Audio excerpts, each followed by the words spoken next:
Are you ready? Let's go. From AMI Central. Now circling in the neutral zone. Here's the pitch on the way. 36 yards for the win. This. Here comes a big chance. The shot. Is this the dagger? The neutral zone. This is as good as it gets. Now, here's your host, two-time Paralympian, Brock Richardson. Hey, what's going on? It's time for another edition of The Neutral Zone. I am indeed your host, Brock Richardson, and I have to start the show in this way by telling you that I love my internet provider. I love my internet provider. I love my internet provider. Yes, I do. I have had internet issues from Thursday of last week until today as we record this, and it has been a nightmare.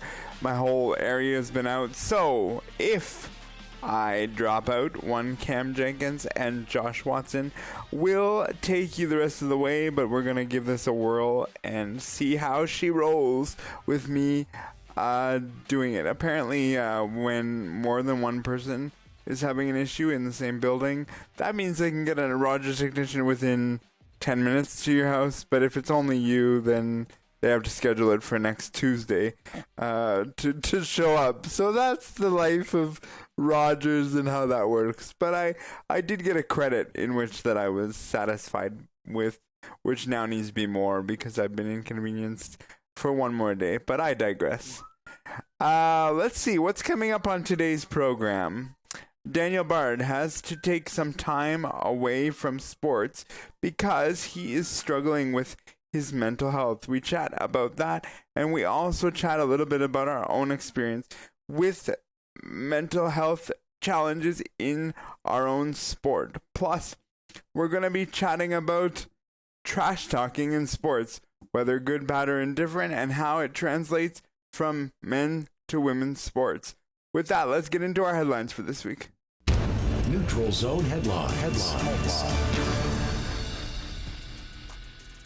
A mainstay in the Ontario para ice hockey community has decided to hang up his skates and clipboard.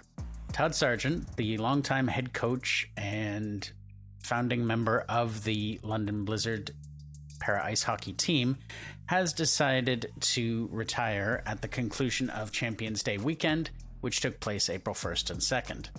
Todd has worn many hats in the para ice hockey community, including his time as the head coach of the intermediate London Blizzards team, as well as head coach of Sledge Team Ontario and Canada's national para ice hockey development team. He was also invited to Russia as a consultant in the years leading up to the 2014 Paralympics as the country developed their para ice hockey program. We at the Neutral Zone have some experience meeting and knowing Todd. We wish him all the best.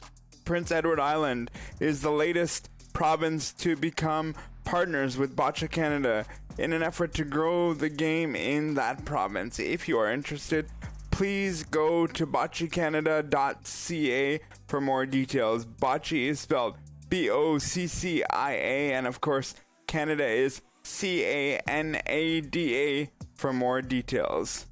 The madness of March is in the books for another year. We send out congratulations to the Yukon Huskies men's program and the UCLA's women's program, as both of these schools won their national championships respectively. World's Men's Curling Championship has finished up. We send our congratulations out to Brad Gushu and Team Canada as they finished second to Team Scotland at this year's very entertaining event.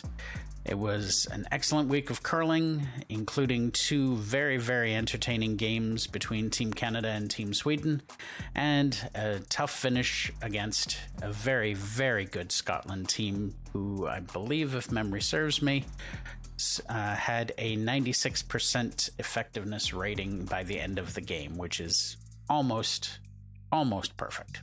So congratulations, Team Scotland, and congratulations, Team Canada, on your second place finish. Those are your headlines for this week, and I send out my also congratulations to Brad and his rink, as it was a tough ending, but we'd love to see Canada bring home medals at World Championships. I think I was really fascinated by the emotion he expressed at the end of the game with Kathy Gauthier talking about the crowd and what they meant, and it was just a really great atmosphere, and really enjoyed watching them all week. For this week's chat topic, last week I was going to bring this up, but then I forgot to bring it up because I forgot what it was I was going to bring up, so let's bring it up this week. The MLB is off and running, and I don't know if you guys have heard about this from the opening week of the Major League Baseball season, but there was a guy who went onto the field at Dodgers Stadium to propose to his then girlfriend on the field. Obviously, no one was aware of this situation from a game operations point of view because he was subsequently tackled on the field and separated his shoulder. Did you guys see this for one, and your reaction is what? Cameron, start with you. No, I didn't have the pleasure of seeing that, but I certainly heard about it and wow. Like, how does something like that happen? It's just, I can't do anything but laugh, and it's just funny. Yeah, I didn't see it live, but I certainly have seen the replays after the fact, and Buddy certainly got tackled. There was no messing around with security on that one. I guess that's a lesson to always let game ops know what you're doing before you do it, because the results cannot always go in your favor. But I think you're probably going to tell us, Brock, that I believe she did say yes. So hopefully she can nurse him back to health. After that, I certainly hope so. That would be like so brutal if he gets tackled and got a no. Oh my gosh. Yeah. That would be awful. Yeah, she did in fact say yes. You are correct. But I just think this. I think security is so ingrained in somebody on the field must tackle them and must get them, off the field. That is just what they are intended to do, trained to do, all those things. I don't know about trained. I do think it was a bit egregious. Like, I think I was reading on social media this week as we did this. I was reading though that the guy thought that probably because they saw a ring coming out and he was proposing, the guy was hoping that this didn't result in a tackle. My reaction to that is still the following: if they are trained, ingrained to do this, then they're going to do it as soon as they see somebody on the field. They're not going to stop and go, I wonder if he's proposing. It's just a matter of go and do it. No, it's tackle. Yeah. It's tackle and ask questions later. And why would you go out on the field of play when you know you're not supposed to? You've seen it many times. Just go on YouTube and look at tackle highlights of baseball field, or I don't know what you would do a search in, but it happens all the time. Don't go out on the field. I thought that was just common sense, but I guess common sense isn't so common. Well, there's that, and I think we also have to remember not only is it 15 minutes of fame for him, but it's also 15 minutes of fame for the guy who tackles him, which I think is why you see some of these spectacular football-style assaults, quite frankly. I guess you see him more on the NFL highlights or whatever of people getting tackled by, whether it's the security or the actual players that do that tackling. Yeah. For sure. But it was certainly entertaining, and I'm just glad, number one, he's gonna get all those bones put back in place, and number two, that he didn't lose the ring in the process. Right. Can you imagine not only getting tackled, but then having to say to your fiance, your ring is somewhere in left field, dear. I'm not quite sure where it went after I got blindsided. Fair. There has been some pretty good calls, because of course you can't see these things anymore when individuals try to get onto the field. But there is a football one that happened in the last number of years, and I believe it's Marv Albert who did this call, but it was a cat who ran onto the field. And plus, then I believe there was also a person, and the person he was calling them as if they had run to the 10, to the 5, and then he got down to a tackle. Like, it's just amazing. And so broadcasters who are aware that you shouldn't be seeing this anymore because that's what people want, it's kind of one of those things. But I thought to myself when watching it, I thought, ooh, that's a pretty good tackle. But then when I thought about it, I'm like, yeah, but they're supposed to do that, like, because those players are worth millions and millions of dollars, and they don't want anyone getting harmed and hurt. So when you're going to propose to your girlfriend, think twice before you jump on a field without letting game ops know exactly what's going on ahead of time. With that, let's get you caught up onto how you can get connected with us on Twitter. And welcome back to the Neutral Zone AMI broadcast booth. And we are set to get this ball game underway. The first pitch brought to you by Brock Richardson's Twitter account at NeutralZoneBR. First pitch, strike. And hey, gang, why not strike up a Twitter chat with Claire Buchanan for the Neutral Zone? Find her at Neutral Zone CB. And there's a swing and a chopper out to second base, right at Claire. She picks up the ball, throws it over to first base for a routine out. And fans, there is nothing routine about connecting with Cam and Josh from the Neutral Zone. At Neutral Zone Cam J and at J Watson 200. Now that's a winning combination. And this Oregon interlude is brought to you by AMI Audio on Twitter. Get in touch with the Neutral Zone. Type in at AMI Audio. Every once in a while, we delve into some fairly deep conversations in sport, and today's episode title, Anxiety is Real in Sports, really is because of this segment that we're going to do now. And in case you're unfamiliar, I'm going to give you the background of this, and then we're going to get into the conversation. Colorado Rockies reliever Daniel Bard is taking some time away from his major league club to get some help with his own personal anxiety issues. I wanted to discuss this incredible bravery of Daniel Bard. This is from his write-up that was put in the on the internet. It says, I wanted to discuss the incredible bravery of Daniel Bard and the former Red Sox pitcher and current closer of the Colorado Rockies, who has openly been struggling with his anxiety. We have all played sports in one way or another. When you first heard this, what is your first reaction to this story, Josh? Good for him. It takes a lot of courage to admit when you're having struggles. It's not something that is easy, and you can at times face a lot of ridicule. And so for him to be brave enough to stand up and say, I need to step away, I need help, that's huge, because you then show other people that it's okay to not be okay sometimes.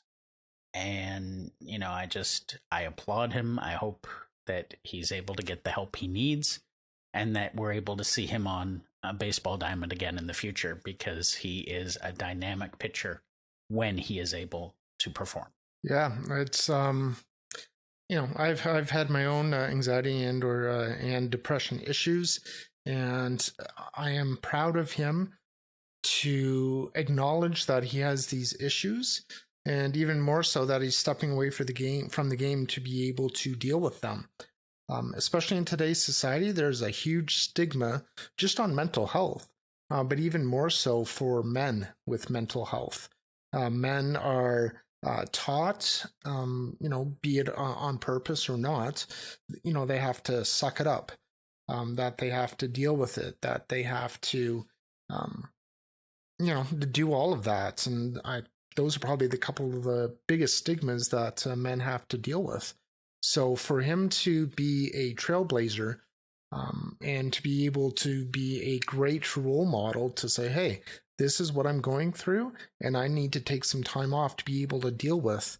Hopefully that's the start of, a lot of, people being able to do that. And it's going to take, a celebrity or, a sports person that has a lot of clout to be able to, admit that they have these challenges, and to be able to step away, I think, before people really start to notice it, and to be able to say that it's okay to step away and to be able to deal with the challenges that you're going through.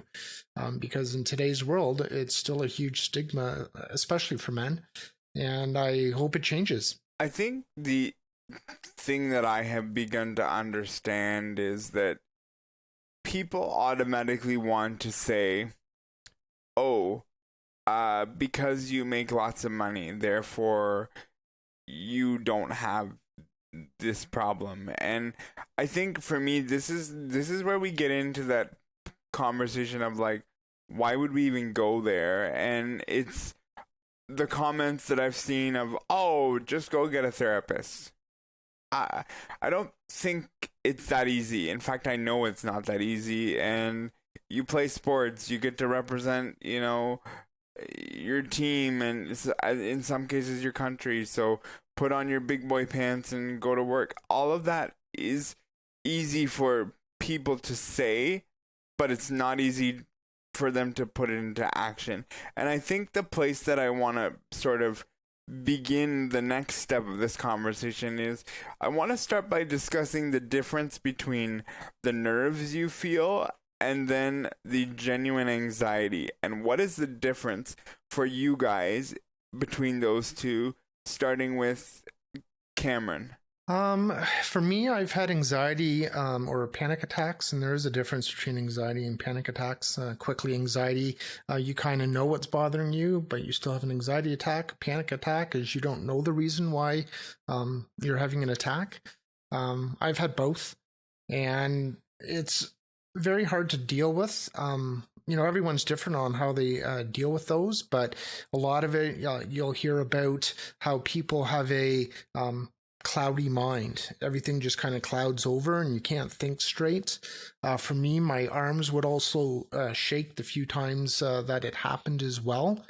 But then they've also been less as far as before a big game.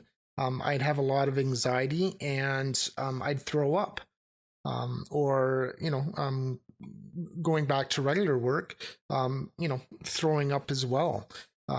So it can come in all forms and shapes and sizes.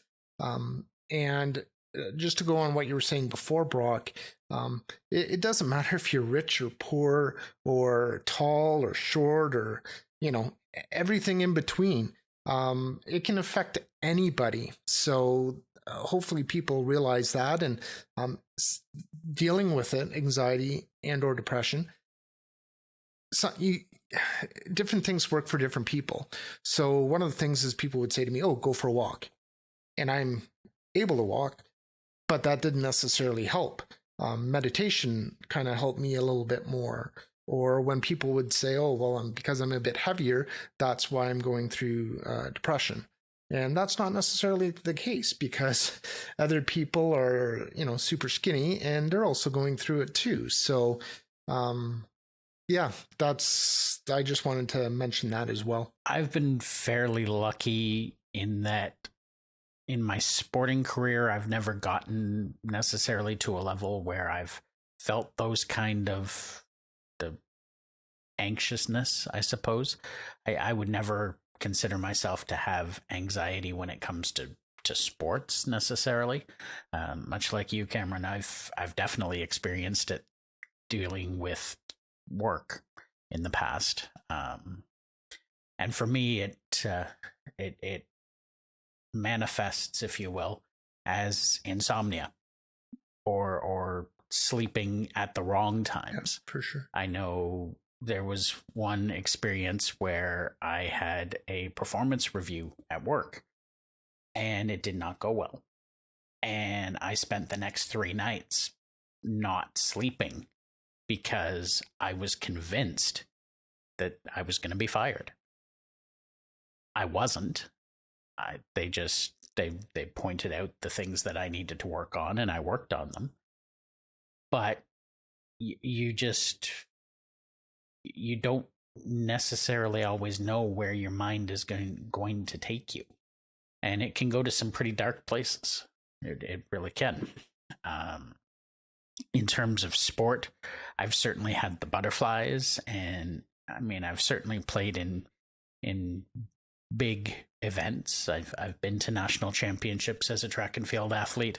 I've been in hockey tournaments where we've played teams from other countries, and I can remember a Brampton tournament where, as a forward, we played against a team from Russia, and we were told, "Oh, don't worry, they're a C team. They're not that big a deal. It'll be fine. It'll be a fun hockey game."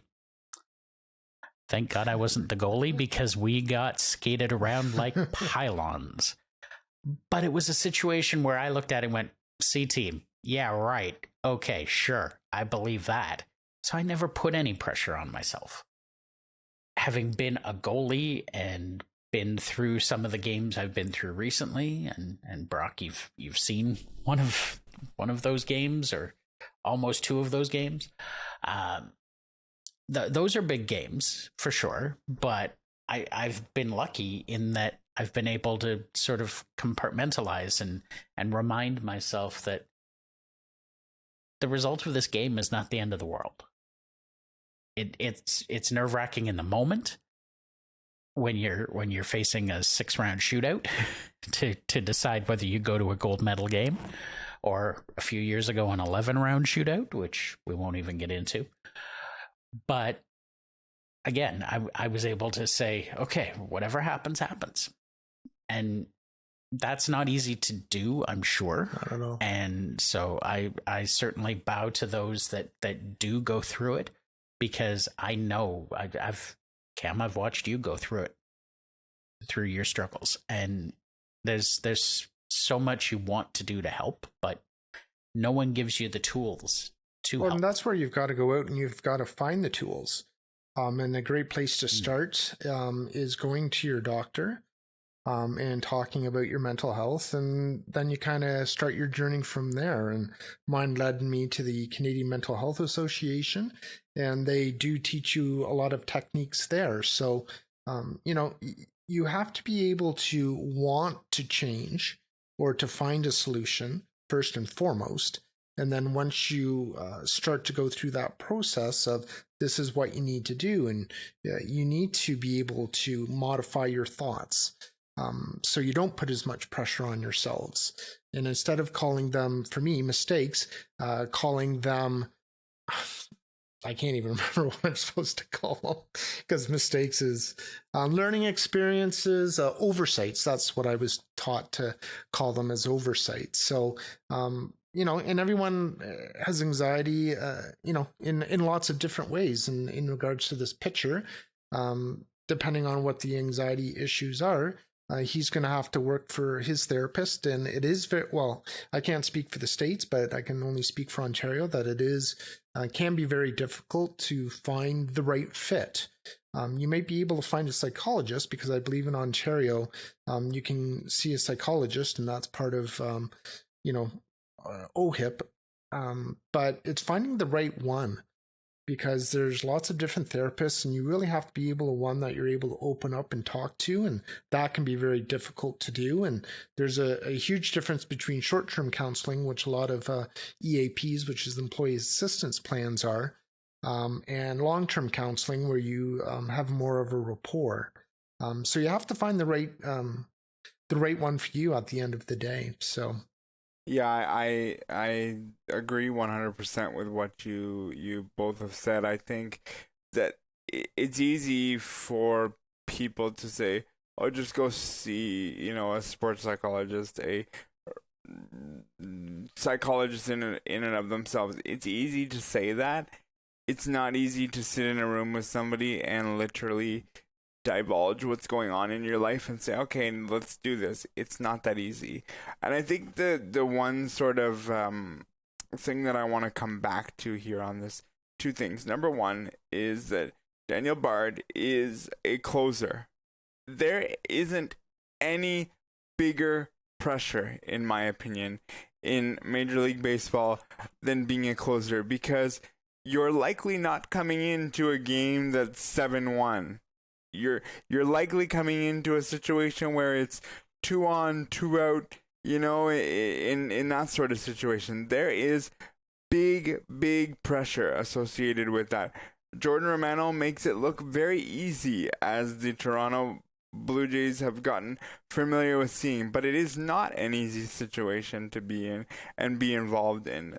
The second thing I would say is that the general public as a whole needs to have a better grasp and understanding on how to handle athletes. And I can remember many a times I would lose games and I would come off the court and I would just be, you know, really upset with myself because I felt that those were things that were in my control and I should have done this and that better, and if I only did A, B, and C, the result would have been different.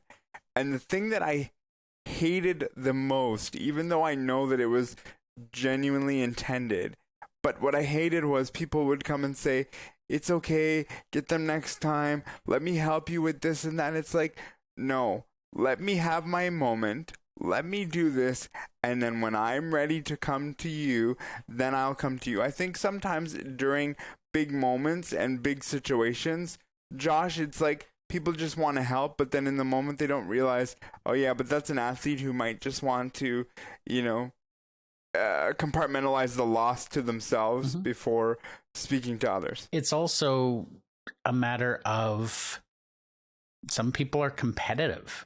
And so I would come off the ice after a close game that we lose, and I could tell you exactly what I did that I should have done differently. But in the moment, I was upset. And I even had a player or two come to me afterwards and say, you know, you need to calm down because you can't react that way. You're representing our team.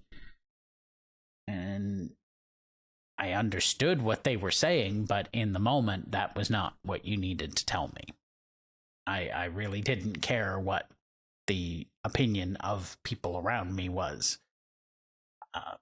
But I think I don't want to gloss over something Cam mentioned earlier, which is that men especially are not taught how to deal with things. We are told you need to be the rock. You need to be the shoulder to cry on. You need to be this. You need to be that. When it comes to sports, not to show any emotion. Boys don't cry. When you're an athlete as well, you have the people that come up to you and go, "Oh, it's just a game. Don't worry. It's not the end of the world." And that's the worst thing people can say. The worst. Absolutely. It's just a game. It's no big deal.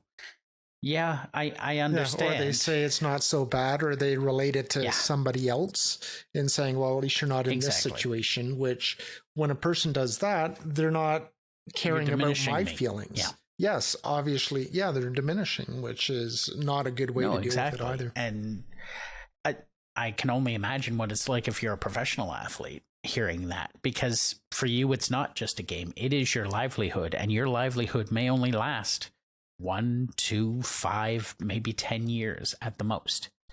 And then you get to the end of your career and you go, now what? Now what do I do? Yeah.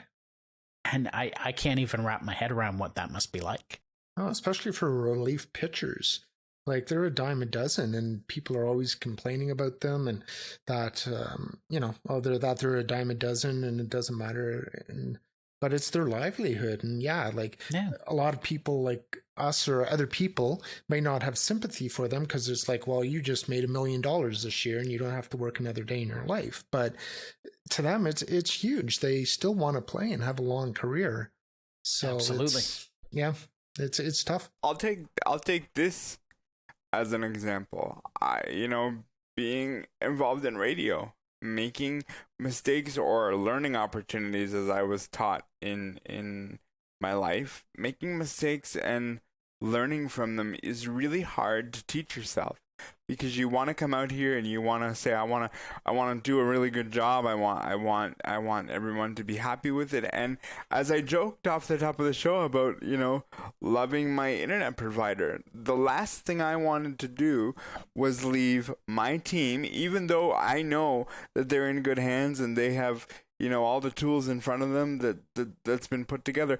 But I know this is a 3-person show. And so for me, it's like, yeah, well, how dare my Wi-Fi be off and I can't do this and I want to be a part of it. People say, oh, it's so great that you're in radio and so this and that. And then you want to stop and say, yeah, but it's my livelihood. It's what does it. And so it translates in all aspects of life. And I think people need to recognize that. And even though they're trying to help, sometimes those comments don't really help in the situation. They only compound the issue and make it worse. I do want to ask you guys just to sort of take this in a bit of a different direction.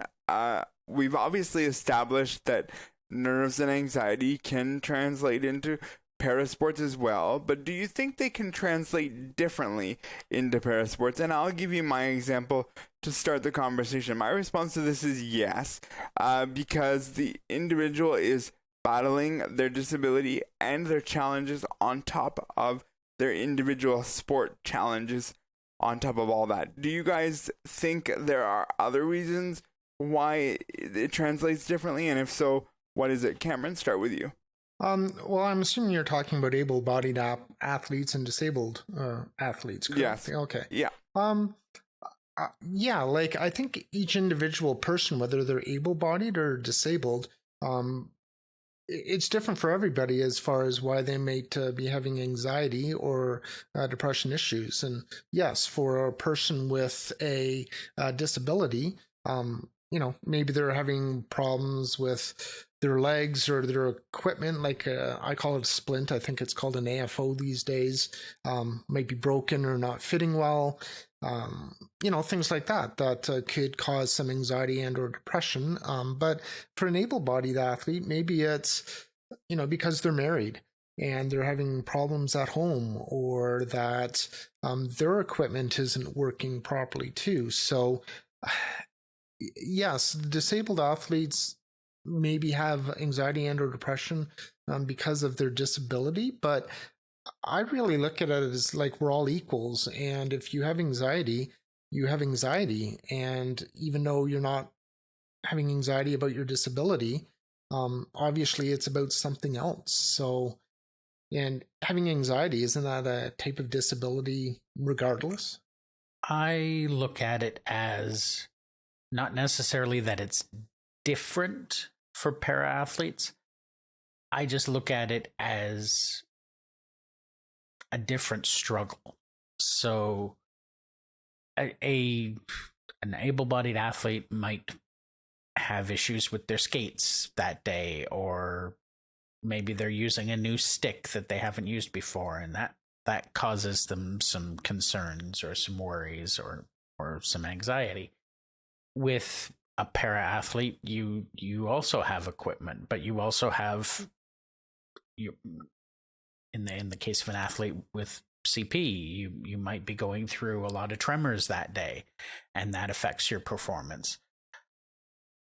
I think para athletes I think able-bodied athletes, thank you. I think they have their own issues that we may not experience as para athletes. So it's not necessarily that one has more or that one struggles more. It's just that they're different. Yeah. I look at anxiety and, the nerves. I look at teammates being very important.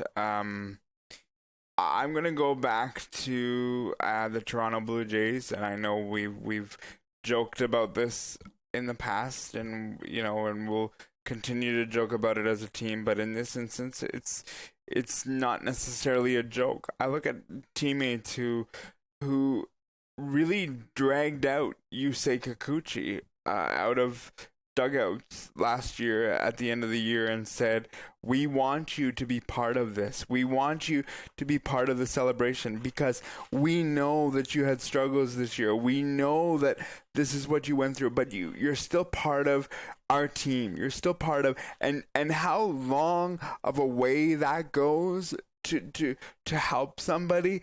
And what I've seen from Yusei Kikuchi thus far is pretty impressive, and I would not hazard to bet. I would bet to you that part of it is that he's felt that the organization has bought into him, his teammates have bought into him, and if his teammates just left him in the dugout and said, we're just gonna go celebrate this, that changes it in and of itself, Cameron. And I know you're a big Yusei Kikuchi guy, but that's why I want to give you first crack here, because we learned that this week on the broadcast that he was dragged out on the field as part of a teammate. So your reaction to hearing that is what? Yeah, it's my boy Kikuchi. And I think he's going to have a really good year this year. A bit of a stumble last game, but they still won the game. And yeah, especially when you're a baseball team, you lose together, you win together. So everybody should be out there on the field regardless, because it took everybody to get to where you are, even if it is Kikuchi, and he didn't have a good year last year, but he also, was part of the team, and they still won some of those games that, he was in and gave up some runs, but then another pitcher came in and, carried up the rear to be able for the team to win. So yeah, shout out to my boy Kikuchi. Let's go. Yeah. I think it's important that somebody on the team is looking around and making sure that somebody isn't off in a corner by themselves or what have you, because you are a team. And I know from my hockey season this season, we didn't have a great season, but we win as a team and we lose as a team. And our coaching staff has always preached that. And so I know there were times where I was frustrated with my teammates, and there were times where my teammates were frustrated with me. What was important for me was to go to those players that I might have been hard on during a game and say, hey, I know it was a little rough on you today, but I'm still counting on you. You're still my teammate, and we're still going to get through this together.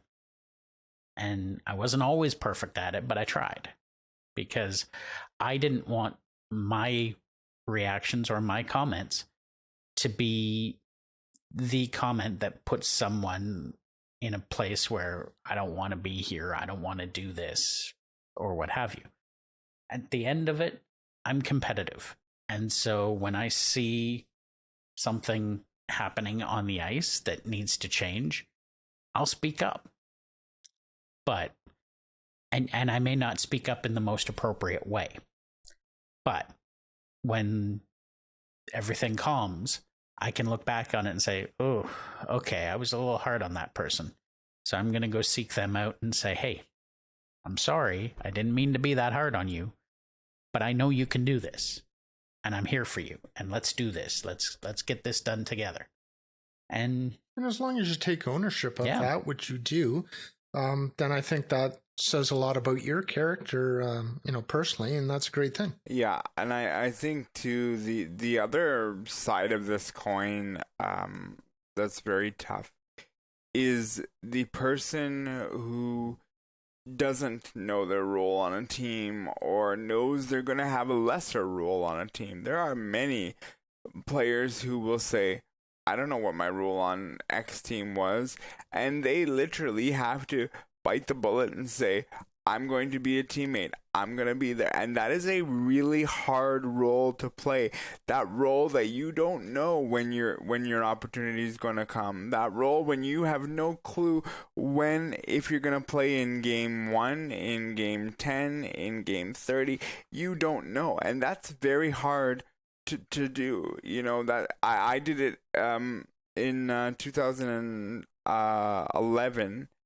I did it in 2013. We went back to China for the World Championships. And I was literally told, when I got the call from the coach, I was literally told, you're going to be that bench person. You're going to be that senior role on the team. First of all, hearing senior role at the age of 27 was like, oh, yikes. Okay, this is how we're going to go. But it's very hard, and it's very hard to put on your pom-poms and say, go team, go, when you feel you didn't have much of a contribution. But my contribution in that role was to help develop the program, because I knew that my days were numbered. I knew that it was coming to an end, but I wasn't going to miss an opportunity to put those colors on and my country pride, because I wanted a bigger role. We all want bigger roles as athletes. You ask any athlete in any sport, they're going to tell you, yeah,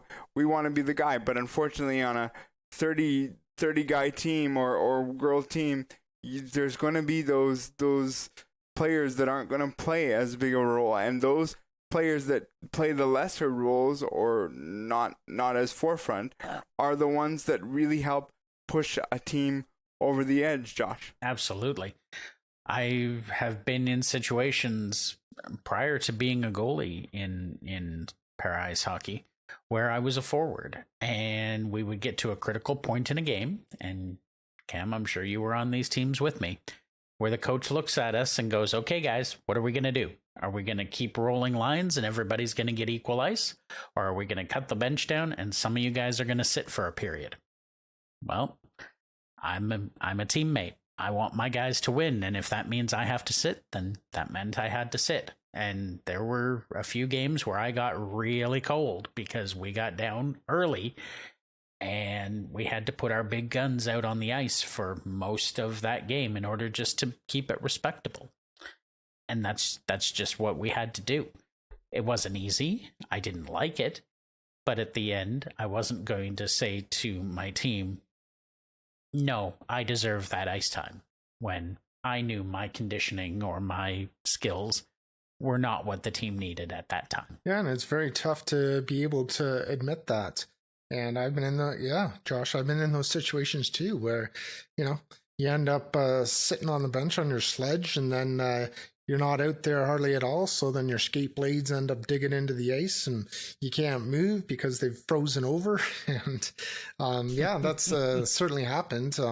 And then, being in goal, and you can relate to this too, like you're out there all the time for the entire, 60 minutes or however long a para ice hockey game is. So, it takes a lot to be able to look at yourself to say, okay, this is what I can contribute, and I've got to stay within these lines, because you want to be the one to make the great save or to score the winning goal or to be out there, all the time eating up those minutes. And, it's so hard, and especially when, we've played with the cruisers, and they want to do the ice time, the same, and everyone can play as well. It's hard being a coach to be able to want to win, but still respect other people to get as much playing time as possible. And I'm glad that I don't have to make those decisions. Yeah, I think the thing I'll say, and then we'll move on to trash talking in sports. The other side of all this is you're the person sitting on the bench. What you don't want to fall into is hoping that one of your teammates fails enough that you get onto the field of play, because that can be a dangerous game to play as well, where you're like, I want to play, I want to do this, I want to do this, but what does that mean? That means that one of my teammates has to, in essence, struggle, fail, however you want, and that's a real hard pill to swallow sitting on the bench, because you have to balance between, am I being a good teammate here? Well, obviously not if I'm sitting here in my head going, gee, I hope so-and-so fails so I can get on. And that's just not the approach. But it's the battle you play as athletes in your head of like, what am I doing here? What's the feel? And that kind of thing. So yeah, that's the way that conversation goes. And again, Daniel Bard, we wish you nothing but the best in your time away, and we hope to see you on the field. And yeah, with that, if you'd like to get a hold of us by voicemail, here's how you can do it. If you want to leave a message for the Neutral Zone, call now. 1-866-509-4545. And don't forget to give us permission to use your message on the air. Let's get ready to leave a voicemail.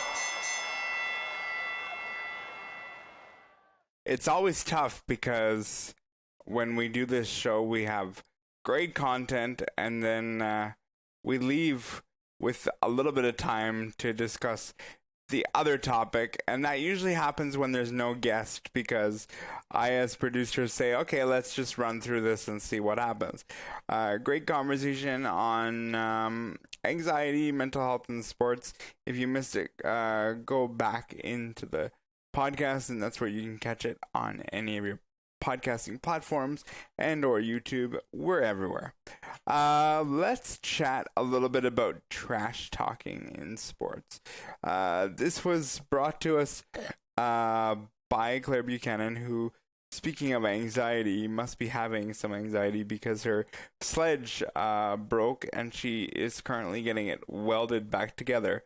Yeah, this is, speaking of anxiety and stress, I'm sure that's going through the mind of one Claire Buchanan as her national team season gets going very soon. So we hope that her sledge gets welded back together and all is well.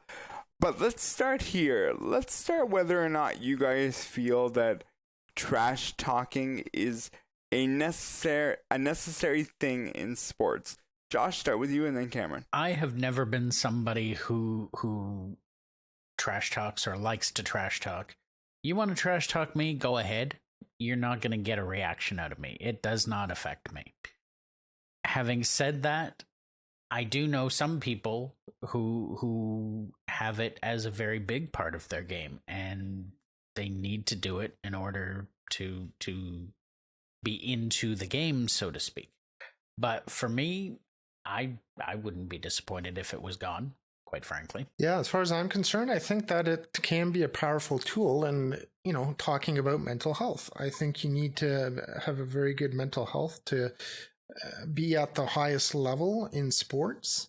And a lot of people use it as a technique to try to get a person off of their game, whatever that game is. So I think it can be a useful tool. However, at that level of competitiveness, I'm hoping that it doesn't affect a lot of people. But you hear a lot of, what goes on with hockey or, soccer, name another team sport where, there's more than one person on the field, basketball.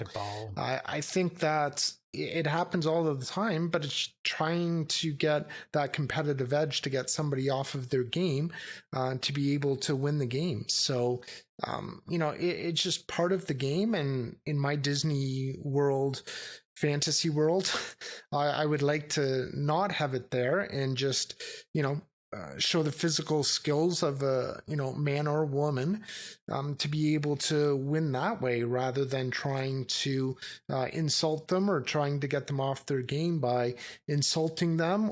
And some of those insults, they can be really hurtful or harmful. So I prefer to see it out of the game as well, but I understand why it's in there, and I think it's always going to be there.